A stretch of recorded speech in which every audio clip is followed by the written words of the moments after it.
Pues de repente ese cortometraje empezó a sumar premios en festivales nacionales e internacionales. A día de hoy tiene más de 100 premios el cortometraje por todo el mundo. Fue un cortometraje nominado a los premios Goya.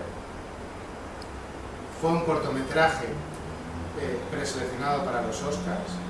Os lo estoy diciendo, me parece de risa todavía, porque la Academia de Cine Americana todos los años selecciona, antes de los 5 nominados, selecciona los 15 cortometrajes mejores del mundo para ponerlos en el foco, darle visibilidad, y de esos 15 luego seleccionan 5. Os cuento todo esto porque cuando me nominaron a Goya como Tamos solo me dieron 2 invitaciones. No soy nadie, ¿no? Y una de ellas, lógicamente, era para mi mujer Ana y para mí.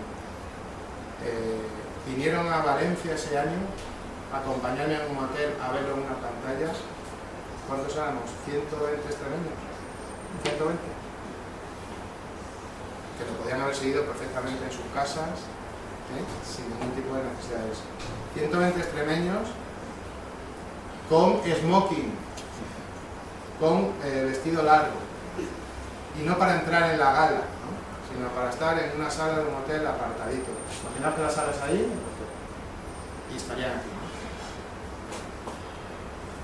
Pero es que cuando nos preseleccionan para los Oscars, en Madrid organizamos una fiesta, la lectura de las nominaciones, que se llama. La lectura de las nominaciones es que ves van nominando, ¿no? Sale un actor americano y van diciendo, y los nominados a mejor cortometraje son pum, pum, pum. Es un momento, imaginaos, de máxima emoción, es como al final de la Copa del Mundo. Y porque claro, si en ese momento dicen tu nombre, pues te conviertes en una persona nominada al Oscar. O sea, poneros un poco en situación para alguien cuya pasión es hacer cine, conseguir una nominación al Oscar. Y era posible, porque 15 pasaban 5. Y en las estadísticas estábamos muy arriba, era de los cortometrajes más premiados, o sea, había posibilidades. Pues no conseguimos la nominación, pero nos vivimos 14 botellas de champán. Es tremendo.